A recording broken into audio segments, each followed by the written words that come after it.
জমিয়তে উলামা বাংলাদেশ, জমিয়তে answer Bangladesh, জমিয়তে তলাবা বাংলাদেশ এর আজকের কর্মী সম্মেলনে উপস্থিত আমাদের মাতার তাজ, আমাদের রাহবার, আমাদের ছায়া হযরত আসাতিজায়ে কেরাম, উপস্থিত জমিয়তে উলামা প্রেমী কর্মীবৃন্দ,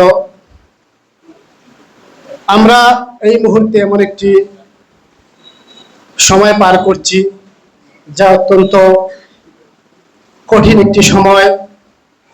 আমরা আমাদের সংগঠনের উপর সবসময় অটল থাকব। একটি ইসলামী দল যদি নিছক একটি রাজনৈতিক দলে পরিণত হয়ে যায়, তখন ওই দল থেকে মানুষ, দেশ, জাতি তেমন উপকৃত হতে পারে না।